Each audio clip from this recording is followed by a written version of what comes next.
Bismillahirrahmanirrahim. Assalamualaikum warahmatullahi wabarakatuh. Selamat sore teman-teman sekalian.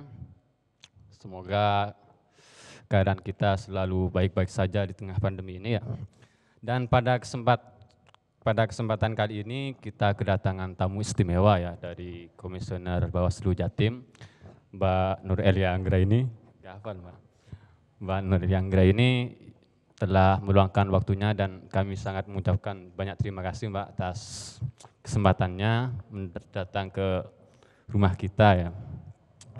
Dan pada kesempatan kali ini kita akan membahas tentang partisipasi masyarakat dalam mengawas pemilu. Saya nggak tahu kenapa butuh partisipasi masyarakat seperti ini atau Bawaslu nggak mampu Mbak.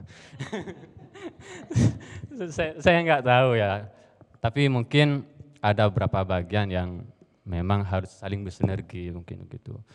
Sebelum berlanjut, ini kan masa pandemi Mbak, sebenarnya keadaan di Bawaslu sendiri gimana saat ini Mbak? Baik, Assalamualaikum warahmatullahi wabarakatuh. Pertama-tama saya mengucapkan terima kasih kepada Mbak Nunung, kemudian teman-teman rumah kita, komunitas rumah kita ya, yang telah berbagi ruang dengan Bawaslu Provinsi Jawa Timur untuk kita sampaikan beberapa hal terkait pengawasan partisipatif di masa pilkada. Nah, perlu diketahui di Jawa Timur ini ada 19 kabupaten kota yang akan menyelenggarakan pilkada, salah satunya di Kabupaten Sumeneb. Jadi ini transisi kepemimpinan pilkada serentak setelah yang pertama kali dilakukan di tahun 2015. Jadi waktu 2015 dulu ketika Sumeneb pilkada, saya waktu itu juga sudah menjadi panwas pilkada tapi di Kabupaten Jember. Nah, gitu ya. Nah, ada 19 kabupaten kota di Jawa Timur yang akan pilkada bersama 270 daerah se-Indonesia yang juga akan pilkada. Ada di tingkat provinsi, ada di tingkat kota, dan ada juga yang di kabupaten. Nah, selama masa pandemi kita memang kita tahu bersama bahwa sesungguhnya tahapan pilkada atau pelaksanaan pilkada ini kan sudah berjalan pada saat itu ya. Sudah berjalan sampai pada tahap pendaftaran calon perseorangan. Kalau di pilkada ini kan jalurnya ada 2 untuk menjadi calon itu ya. Bisa lewat jalur perseorangan, bisa lewat jalur partai politik. Kalau partai politik ini nanti daftarnya belakangan. Nah, yang jalur perseorangan ini daftarnya duluan karena memang yang verifikasinya kan banyak. Kalau partai dukungannya dibuktikan dengan kursi, jumlah kursi yang ada di DPR kan. Tapi kalau perseorangan dukungannya dibuktikan dengan apa? Ya dengan KTP. Ya. Nah, mengapa perseorangan itu harus duluan? Karena dia dibuktikan dengan KTP dukungan dari masyarakat. Dukungannya ini juga harus memenuhi syarat dia sebagai pemilih, usia minimal 17 tahun, begitu kan. Dia penduduk Sumeneb asli, tidak boleh lintas. Misalnya dari Gresik begitu nggak boleh dukung Sumeneb ya. Kemudian beberapa persyaratan lain, dia sehat jiwa raga. Kalau yang nggak sehat jiwa raga kan nggak boleh. Sehat jiwa, jadi dia warga Sumeneb. Nah, itu ada persyaratannya juga, berapa persen dari penduduk di Kabupaten Jember yang harus memberikan atau dikumpulkan, tergantung jumlah penduduk ya. Semakin besar jumlah penduduknya, persentasenya semakin kecil, biasanya begitu. Jadi misalnya 200.000 maka dukungannya 6% dari 200.000 kalau jumlah penduduknya segitu. Itu kemudian ada ininya ya, ada tingkatannya. Sampai terakhir minimal itu 3%. Kemudian dari dukungan itu diverifikasi oleh KPU. Secara administratif dilihat dulu apakah ini sudah usianya 17 tahun. Diperiksa satu persatu itu KTP-nya. Udah ratusan ribu itu kan, ratusan ribu KTP. Sebarannya pun harus tidak boleh terkonsentrasi di satu kecamatan, begitu nggak boleh. Harus sebarannya 50%. Jadi kalau di Sumeneb itu berapa kecamatan? kecamatan 27 berarti minimal harus ada 14 kecamatan. Dukungannya harus tersebar minimal di 14 kecamatan. Nah, itu diperiksa satu persatu. Pekerjaannya apa? Apakah dia berasal dari kalangan yang dilarang atau tidak? Yang dilarang tuh misalnya TNI Polri kan nggak boleh. Kalau TNI Polri dukung-mendukung ya kan. Kalau pekerjaannya TNI Polri biasanya dia ditandai ini TNI Polri. Bukan kemudian ini tidak disahkan, tapi ditandai dulu untuk kemudian diverifikasi faktual. Dicek lapangan satu persatu, sensus modelnya ya. Itu oleh KPU. Dicek satu persatu, betul nggak Bapak Ibu ini mendukung? Kalau nggak mendukung Bapak Ibu ini B5 begitu ya, ada formulir lah. Saya tidak mendukung, jadi coret, begitu. Nah jadi satu persatu itu harus dilihat apakah yang bersangkutan mendukung. Ketika ada yang TNI Polri, dia ditanya, Bapak Ibu masih aktif sebagai TNI Polri?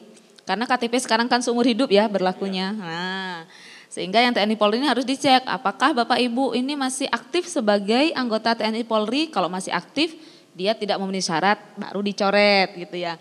Tapi kalau sudah pensiunan, sudah purnawirawan, dia kan sudah masyarakat sipil. Sudah punya hak pilih gitu.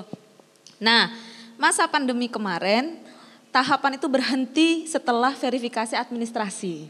Gitu ya. Berhenti total, KPU sudah mengeluarkan keputusan bahwa ini tidak bisa dilakukan. Karena apa? Karena verifikasi faktual ini memungkinkan dan meniscayakan pertemuan banyak orang. Nah, kita pasti tidak mau pilkada ini justru nanti menjadi salah satu klaster baru. Ya kan? Klaster baru untuk penularan COVID. Sehingga itu di-cut kemarin. Bawaslu di mana selama masa pandemi? Bawaslu tentu mengedukasi masyarakat. Kita kemarin ghost to kampus ya, dari banyak kampus, tapi tentu itu secara daring.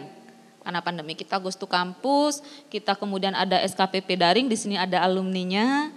Kemudian kita melakukan seminar-seminar dan diskusi publik yang itu berkaitan dengan penyelenggaraan pemilu. Jadi sesungguhnya Bawaslu Jatim dan Bawaslu Kabupaten Kota selama masa pandemi itu masih beraktivitas, tetapi aktivitasnya memang harus daring, tidak boleh tatap muka begitu. Kalau persiapannya saat ini bahkan sempat libur gitu kan? Iya. Sempat diliburkan, jadi kan ada beberapa waktu yang kosong yang seharusnya diisi. Itu bagaimana persiapannya sendiri? Persiapan untuk apa ini? Untuk dari Bawaslu untuk pengawasan. Untuk kalau kita dari awal sejak dilantik kita sudah harus siap untuk mengawasi pemilu. Artinya kemarin sebelum pandemi berakhir itu kita sudah membentuk perangkat kita di kecamatan namanya Panwascam dan perangkat kita di desa namanya pengawas kelurahan atau pengawas desa. Kita sudah punya itu. Mereka juga dibekali dengan ilmu-ilmu pengawasan yang harus dilakukan gitu ya. Sehingga begitu pandemi ini dicabut, begitu tahapan itu dicabut, diaktifkan kembali, mereka sudah siap. Gitu ya. Mereka sudah siap. Oleh karena itu di 6 kabupaten kota yang ada jalur perseorangan, teman-teman ad hoc, ini ad hoc Panwascam sama pengawas desa ini kan ad hoc sifatnya. Kalau yang permanen kan kabupaten ke atas, kalau yang ke bawah ini ad hoc. Jadi teman-teman ad hoc sekarang terutama di 6 kabupaten kota ini sedang berjibaku untuk mengawasi verifikasi faktual yang dilakukan oleh jajaran KPU. Jadi KPU yang melakukan verifikasi faktual, kita yang ngawasi gitu ya. Ada yang diawasi secara melekat karena pengawasan kita sampling. Nah, untuk kabupaten kota yang lain plus 6 kabupaten kota yang lain, ini kita sudah persiapan pengawasan terhadap aktivitas coklit data pemilih, pemutakhiran data pemilih. Ini insya Allah tanggal 15 Juli ini akan dimulai pemutakhiran data pemilih, KPU yang akan melakukan, nanti Bawaslu yang akan ngawasi. Kira-kira begitu. Kalau pola pengawasannya itu gimana Mbak? Pola pengawasan, kalau mau dijelaskan secara umum, pengawasan kita itu canda, ya. Canda atau CAT, cegah, awasi, tindak. Cegah, awasi, tindak. Jadi pengawasan di Bawaslu itu mulai dari hulunya adalah pencegahan. Kita mencoba untuk sebisa mungkin mencegah pelanggaran. Kalau ada potensi pelanggaran kita cegah, kalau tidak bisa ya kita awasi langsung. Kalau ketika kita awasi lalu menemukan pelanggaran, maka kita lakukan penindakan. Penindakan itu tentu saja didasarkan pada jenis pelanggaran yang terjadi. Jadi kita di Bawaslu itu mengenal ada 3 jenis pelanggaran. Pelanggaran administratif itu berkaitan dengan pelanggaran terhadap tata cara dan prosedur. Pelanggaran pidana itu kejahatan terhadap pemilu.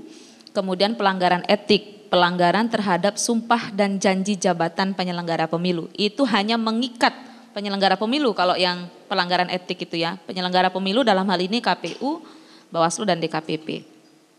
Lalu yang terakhir, ini bukan pelanggaran tapi ditangani Bawaslu sengketa.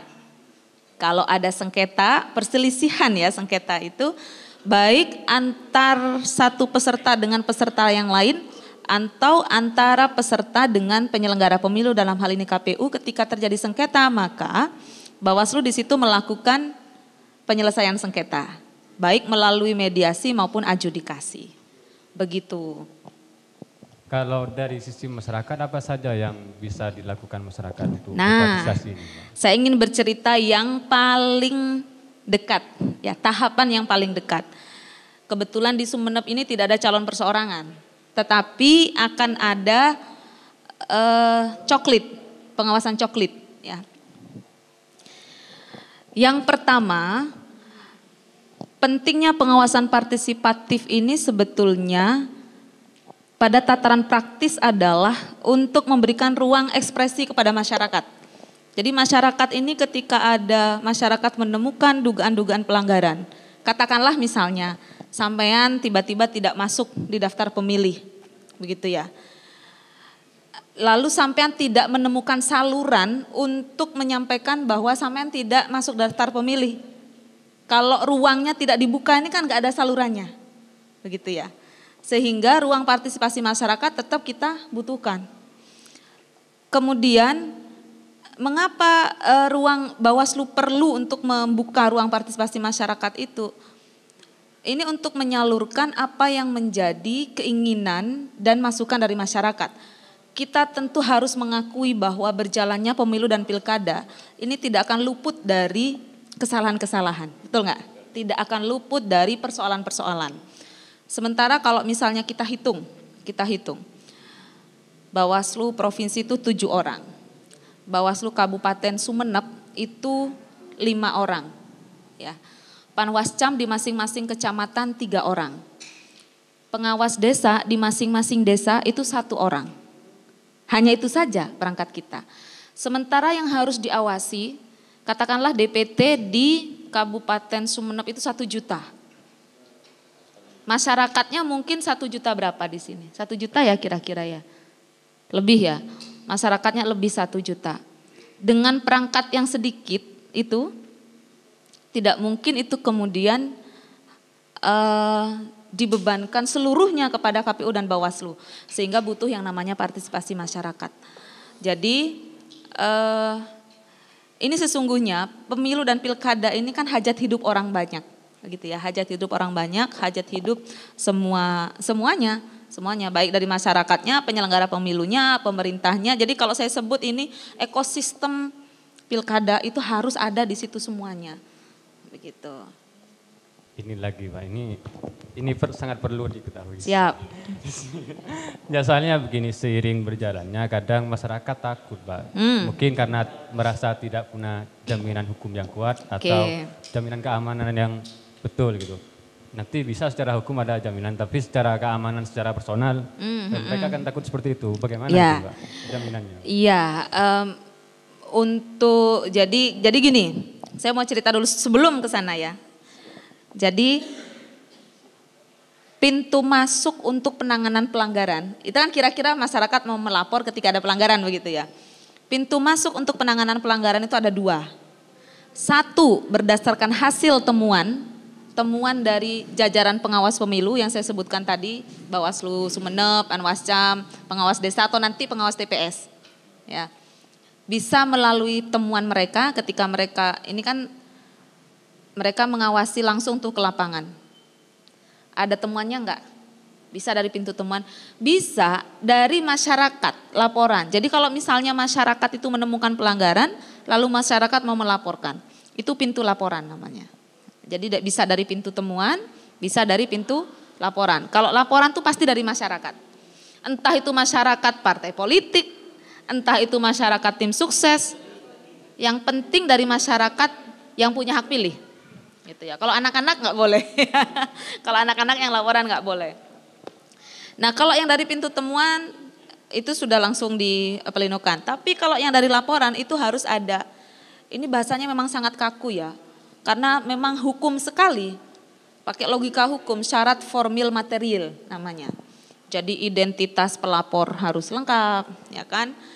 Kemudian uraian peristiwanya seperti apa. Kalau sampean kan di jurnalis ya, 5W1H-nya harus lengkap. Nah 5W1H-nya harus lengkap. Kemudian alat buktinya, minimal 2 alat bukti. Itu juga harus disertakan. Identitas terlapornya siapa, yang dilaporkan itu siapa, kan harus ada. Kalau nggak ada, nggak bisa. Jadi harus itu dulu yang dilengkapi oleh masyarakat. Nah, lalu bagaimana jaminan keamanan yang bisa diberikan oleh Bawaslu kepada masyarakat? Sesungguhnya kita sudah punya yang namanya LPSK, Lembaga Saksi dan Korban, Perlindungan Saksi dan Korban. Sebetulnya bisa ke arah sana, tetapi di Bawaslu itu memang belum punya instrumen untuk lembaga perlindungan itu, untuk perlindungan ke sana begitu ya kepada pelapor. Tetapi kita sudah memikirkan itu. Kita sudah memikirkan itu karena di Bawaslu pun sebetulnya ada namanya lembaga Gakumdu, Sentra Gakumdu, Sentra Penegakan Hukum Terpadu yang isinya itu Bawaslu, polisi dan jaksa. Begitu ya, polisi dan jaksa. Kalau keamanan secara garis besar, secara inti sebenarnya kan tugas polisi untuk memberikan rasa aman bagi masyarakat. Bagaimana masyarakat aman dari pencurian, aman dari kecelakaan lalu lintas kan begitu. Tetapi tampaknya di kepemiluan itu penting, hanya saja kita tidak dimandatkan dalam undang-undang untuk membentuk lembaga perlindungan itu. Begitu ya. Nah, lalu apa yang bisa dilakukan oleh masyarakat ketika masyarakat ingin melapor tapi takut? Ya enggak? Ada kan yang sering begitu. Takut itu ya karena gesekan politik di daerah, jangan-jangan tetangganya yang dilaporkan begitu kan. Terus tetangganya tahu kalau dia yang melaporkan. Nah, itu bisa ditandai ya. Dan itu yang lebih tragis daripada terus ditunggu ini pulangnya nanti lewat mana. Itu dia yang paling tragis. Jadi bisa sampaikan saja ke Bawaslu informasinya. Ya, sampaikan saja ke Bawaslu informasinya. Kalau panjenengan semuanya kenal dengan panwascamnya yang di sini atau kenal dengan pengawas desanya yang di sini, itu silahkan disampaikan saja informasinya. Gitu ya. Biar nanti pengawas pemilu yang menindaklanjuti. Nah, jadi nggak perlu laporan resmi, tapi informasinya tuh harus lengkap dulu ya. Pelakunya ini begitu. Itu akan menjadi informasi awal kepada pengawas pemilu, dan tapi pintunya nanti pintu temuan. Gitu. Ketika sudah diselidiki oleh Bawaslu kan melakukan klarifikasi, melakukan investigasi begitu ya. Oh ternyata informasinya ini benar misalnya. Itu jadi nanti pintunya pintu temuan. Artinya itu menjadi kinerja pengawas pemilu, bukan dari pintu laporan. Gitu. Buka apa? Kanal hantu mungkin.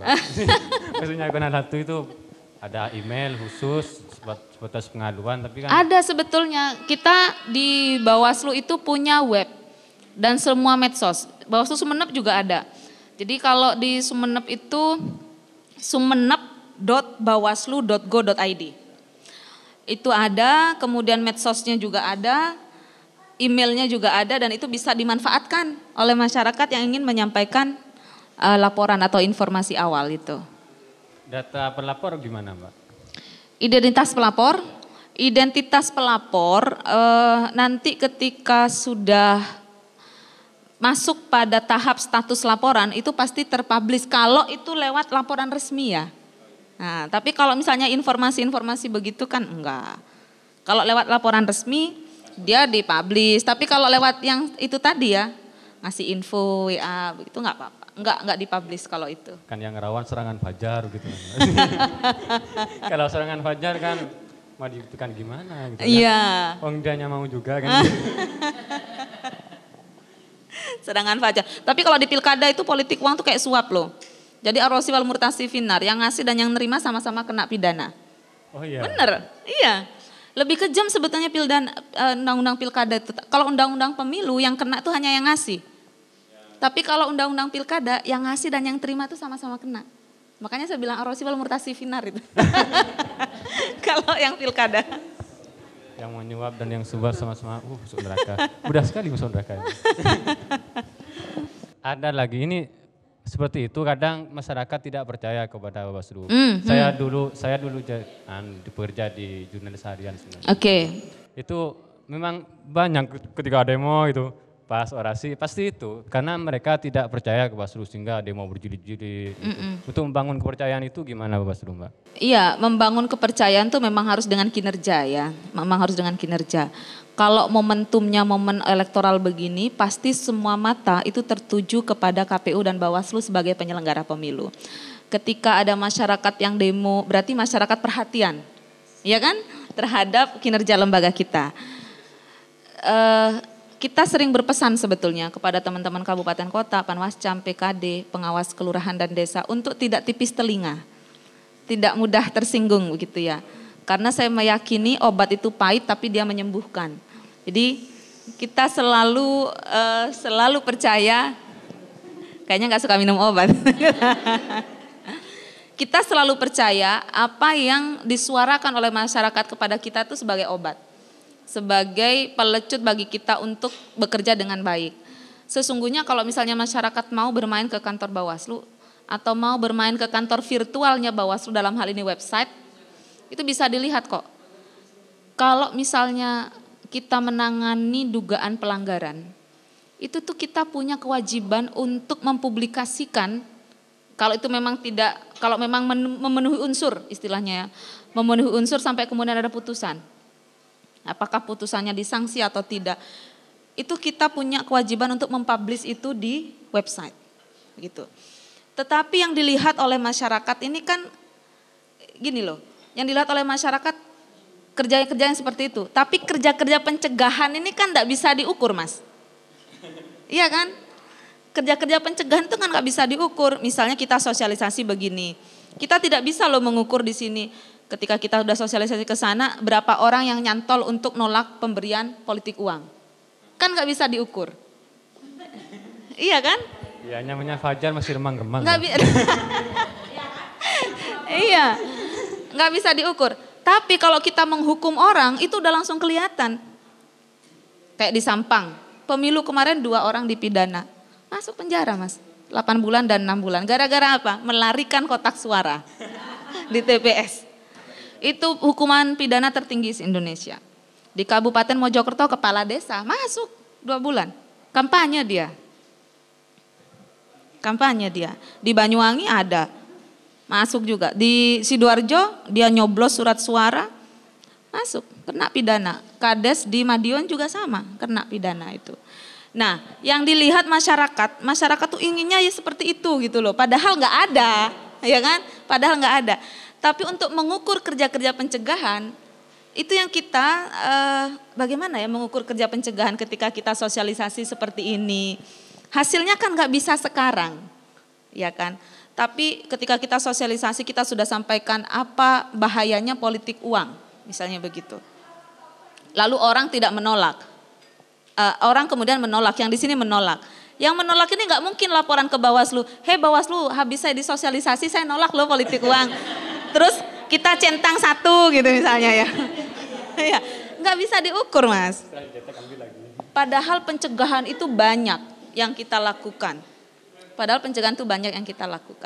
Sama kayak misalnya begini. Ada alat baliho yang melanggar. Kalau baliho yang melanggar itu kita kan nggak bisa. Yang di sini tuh pengen balihonya itu melanggar. Harus diturunkan saat itu juga. Mekanisme kita tuh nggak bisa begitu. Jadi mekanisme yang bisa kita lakukan adalah merekomendasikan kepada KPU supaya KPU nyampaikan dulu ke partai politik atau bakal calonnya ini untuk nurunkan sendiri dulu, gitu loh. Kalau nggak bisa baru Satpol PP bersama Bawaslu menurunkan itu, gitu. Dan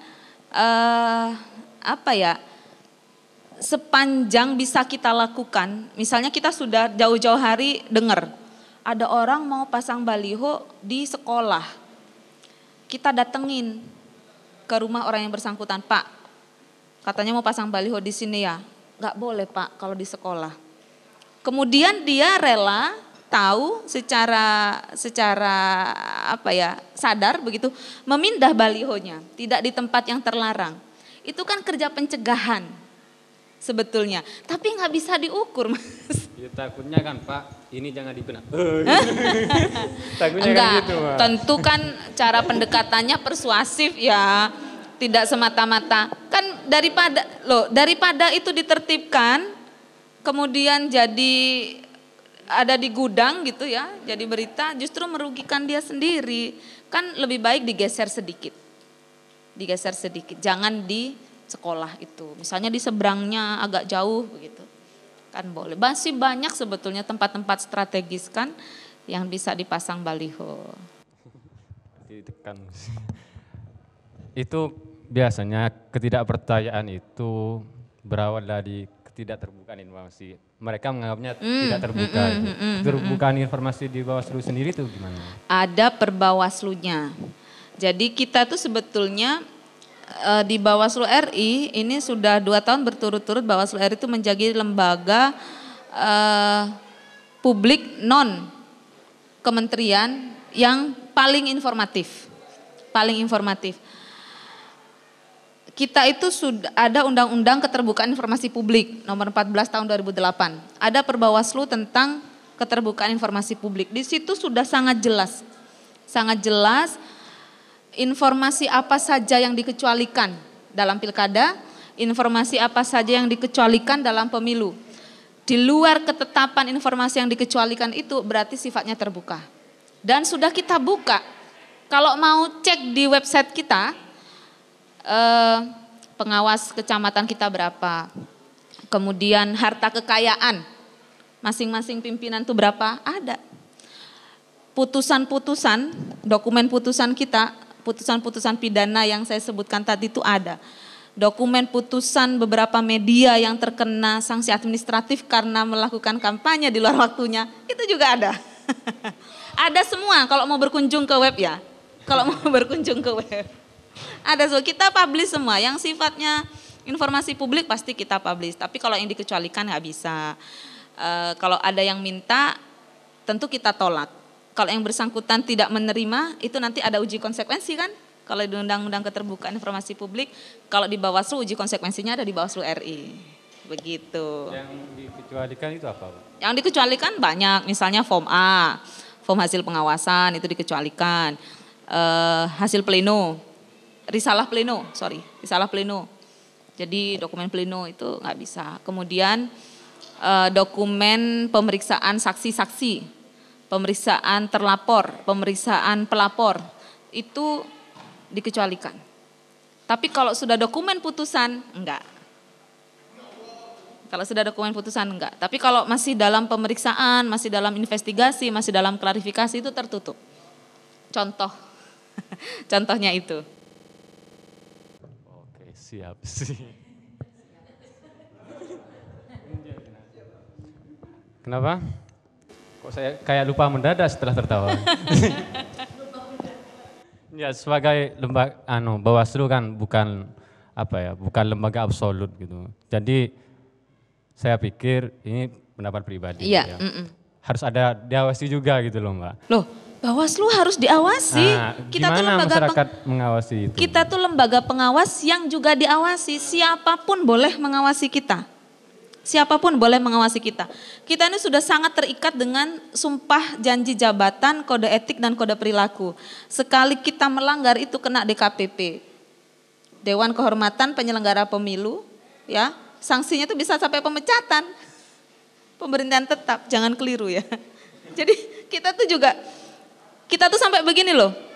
Mau senyum ke orang, terutama ke partai politik, itu ngukur Mas. Senyumnya kalau ke A harus 5 cm partai A, partai B itu juga harus 5 cm. Jangan sampai senyum kita tuh lebih lebar ke partai yang lain gitu loh. Sampai begitu. Sampai kita tuh memikirkan warna baju. Serius ini. Sampai kita tuh memikirkan warna baju. Kuning itu punyanya partai apa begitu ya. Biru punya partai apa. Ini punya partai apa. Ungu punya partai apa. Putih, hitam punya partai apa. Kita tuh sampai ke situ memikirkan. Jangankan itu, di Facebook loh.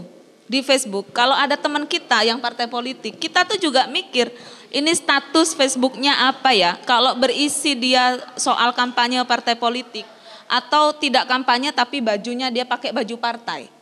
Tapi dia curhat pribadi sebetulnya jalan-jalan, tapi bajunya baju partai. Kita nggak nge-like itu. Bisa kena itu nanti. Sampai sedetail itu penyelenggara pemilu itu.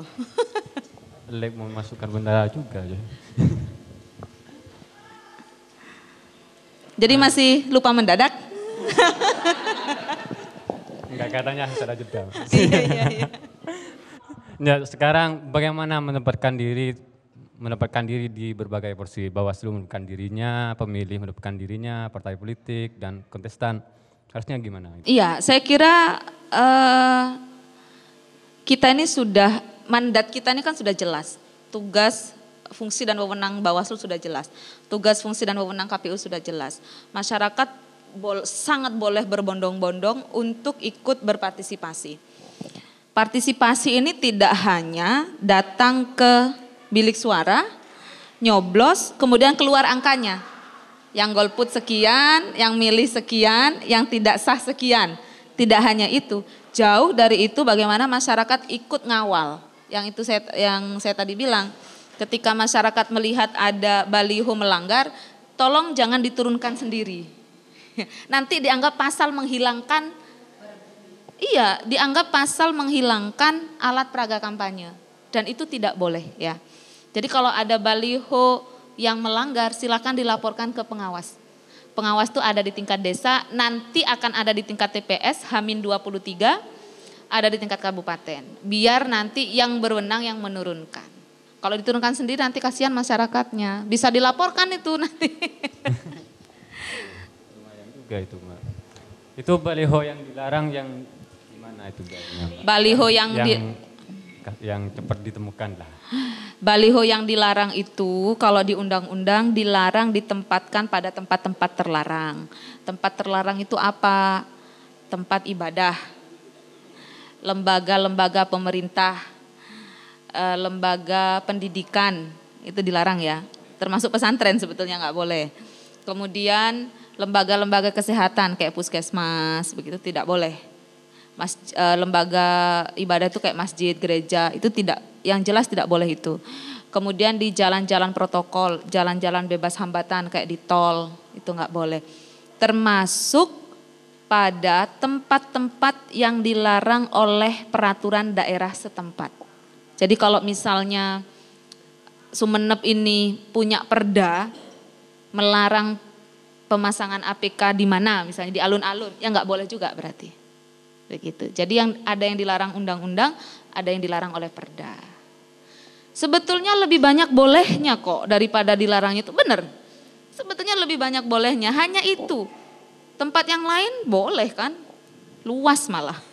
Lebih luas yang diperbolehkan daripada yang dilarang. Kadang karena diboleh desak-desakan. Cek. Ternyata lupa. Ntar mungkin teman-teman ada yang mau bertanya begitu kan. Siapa tahu ada yang kurang jelas. Bagi pemilih pemula mungkin Pak, mumpung ini teman-teman ada semua pemilih pemula? Pemula kayaknya nih Pak. Kalau tidak yang masih SMA begitu kan. Pastikan masuk di daftar pemilih ya. Habis ini KPU mencoklit, pastikan petugas pemutakhiran data pemilih atau PPDP itu datang ke rumah Bapak Ibu semuanya untuk mencoklit. Ini biasanya bukan keluhan sih Mbak. Apa ya, ketika dihadapkan dengan birokrasi, mereka seolah takut gitu loh. Enggak ada birokrasi. Petugas itu cuma datang ke rumah kayak sensus itu loh. Oh iya. Kayak sensus penduduk, cuma datang ke rumah, dia mendata. Mereka tuh sudah punya sebetulnya bahan daftar pemilih itu sudah punya. Tetapi kan harus verifikasi faktual ke lapangan, dicek satu persatu. Orang ini di data kependudukan atau di datanya KPU ada namanya. Kita harus ngecek ke rumahnya, dia masih hidup atau sudah berubah menjadi nisan. Lu kan iya. Karena di Indonesia itu beda kelahiran, beda kematian. Kalau kelahiran surat-suratnya diurus. Kalau kematian kan nggak diurus. Padahal kan harusnya diurus untuk dicoret toh. Kalau di Indonesia kan enggak. Kelahirannya saja yang diurus. Ketika sudah meninggal ya sudah selesai gitu. Makanya datanya masih ada. Di Dispenduk, di KPU begitu datanya masih ada. Sampai kalau misalnya sudah coklit begini, aku masih ada juga sih gambarnya. Verifikasi faktual dukungan perseorangan ini, kita itu ketika, karena ini pandemi. Ketika verifikasi faktual ngawasi orangnya nggak ada, ternyata meninggal dan tidak ada surat kematiannya, kita tuh datang ke kuburannya. Bener, dicek namanya itu di kuburannya, bener. Ada nih fotonya ya, sebentar. Sebentar ya. Sampai kayak begini. Penyelenggara pemilu tuh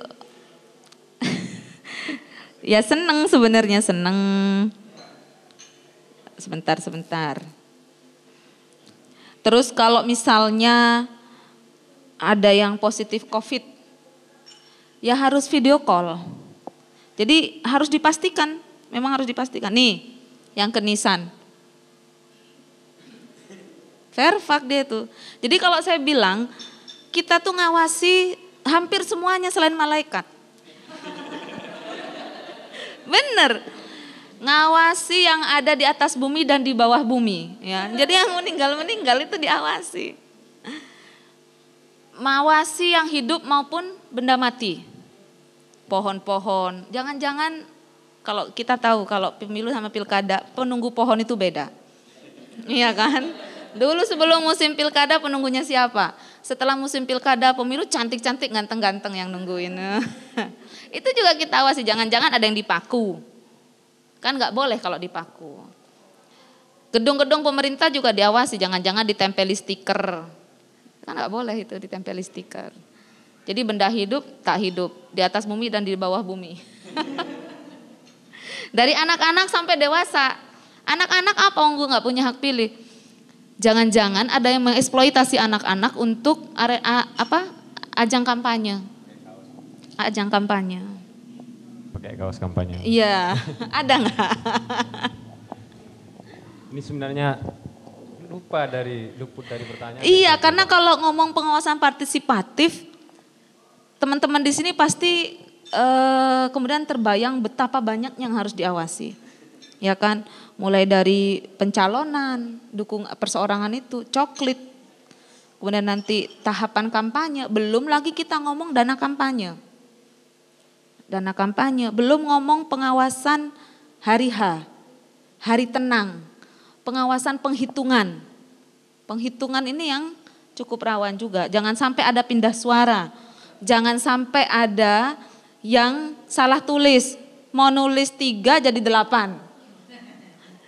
Bisa saja kan, karena capek ya, karena capek surat suaranya 5, surat 1. Oh kalau pemilu kemarin itu ceritanya luar biasa, banyak kan penyelenggara pemilu yang meninggal karena kecapean di TPS. Mau nulis 11 jadi 110, nemen itu, kebanyakan. Atau begini, susunannya beda, jadi 1, 2, 3, 4, 5, misalnya susunannya 00200, tapi jadinya 02000. Jadi ketarik ke bawah. Nah, itu sangat bisa itu karena tidak sengaja, sangat bisa itu karena sengaja. Bersedekah, Pak. Iya. Sedekah. Itu kejadian. kemarin di Surabaya sehingga harus hitung ulang. Betul, di Surabaya itu kemarin caleg Partai Golkar ya. Insya Allah seingat saya karena saya ngawasi ketika rekap ulang, ikut ngawasi di Surabaya. Geser dia tuh. Jadi anggap misalnya urutannya ya, caleg 1, 2, 3, 4, 5. Dia 4, 5, 20, 3, 0 misalnya begitu. Itu 0, 0, 20, 4, 3. Itu geser ke atas. 0, 20, 4, 3, 0. Begitu. Itu kan sudah pindah suara ke caleg yang lain. Itu terjadi. Dan harus kita awasi satu persatu. Coba kalau misalnya masyarakat tidak ikut berpartisipasi mengawasi, ya kedodoran juga, misalnya kita ini juga kedodoran. Banyak kok informasi-informasi masyarakat baik secara resmi melalui laporan atau informasi awal seperti yang saya sebutkan tadi, kita tindak lanjuti itu. Iya, soalnya begini katanya Mbak, di desa menang, di kecamatan kalah. Gitu. DA-nya ada banyak begitu ya. Form rekalnya ada banyak begitu. Yang membedakan dengan masa normal dengan masa pandemi ini sebenarnya apa sih Mbak? Soal protokol COVID dan beberapa hal yang harus dihilangkan di masa kampanye. Insya Allah kalau dilihat dari rancangan KPU itu menghilangkan kampanye akbar lah istilahnya. Itu enggak boleh karena itu ngumpulin massa banyak kan. Kemudian kampanye-kampanye itu lewat daring. Kampanye-kampanye lewat daring. Terus teman-teman door to door ke rumah, coklit itu kan door to door, sensus rumah ke rumah. Itu betul-betul harus pakai protokol COVID. Jadi akhirnya memang KPU dan Bawaslu harus menyediakan APD, alat pelindung diri. Mulai dari masker, ada yang kalau face shield mandiri ya, face shield, kemudian hand sanitizer dan lain-lain. Di kantor-kantor sekarang kan sudah begitu juga, mau masuk kantor harus cuci tangan di termogan. Jadi masing-masing kantor Bawaslu ini ada termogannya juga. Ya sebagaimana protokol COVID yang harus dilakukan itu juga dilakukan oleh penyelenggara pemilu. Memang gimana ya? Ya sudah, ini sudah menjadi keputusan gitu. Harus kita lakukan. Walaupun di Surabaya atau di Jawa Timur angkanya nambah terus, kita juga was-was.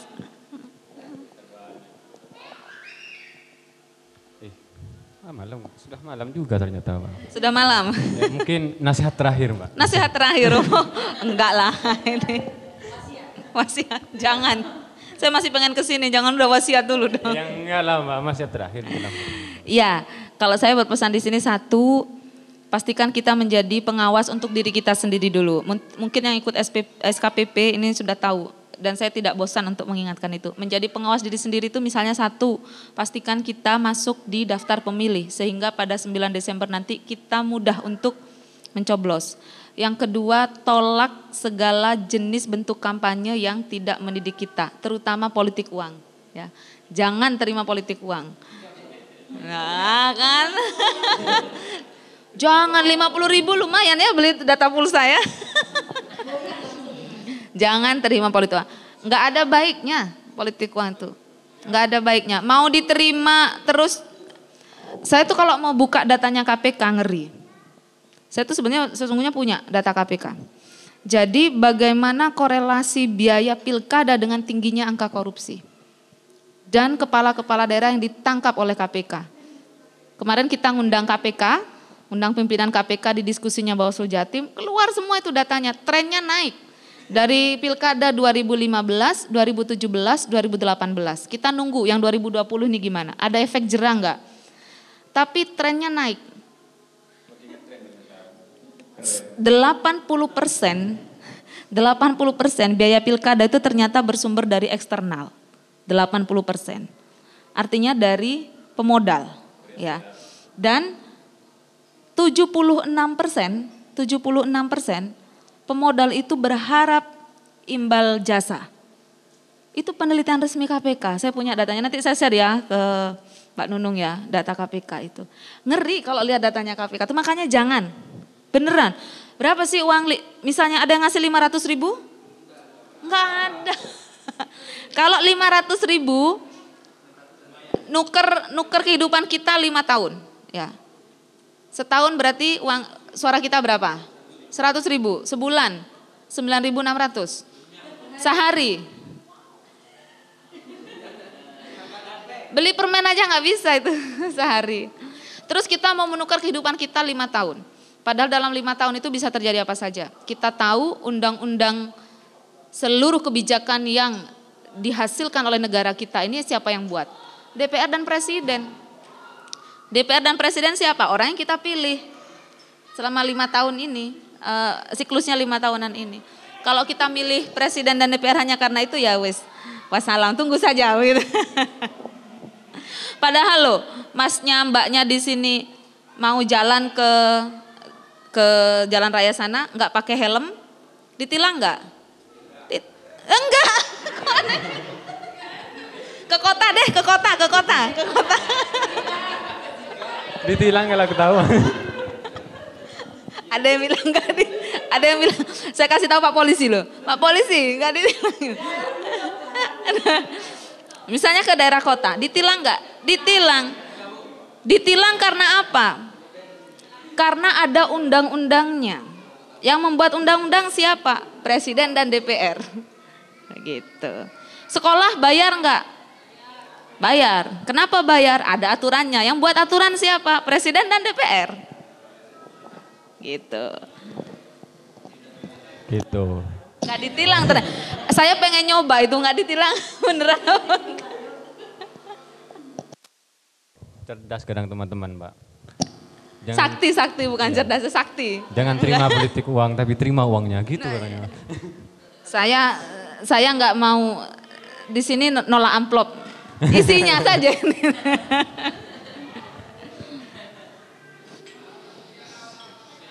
Oke, jadi itu ya. Pertama hanya 2 itu. Pastikan teman-teman di sini masuk di daftar pemilih biar bisa milih nanti. Yang kedua tolak politik uang ya.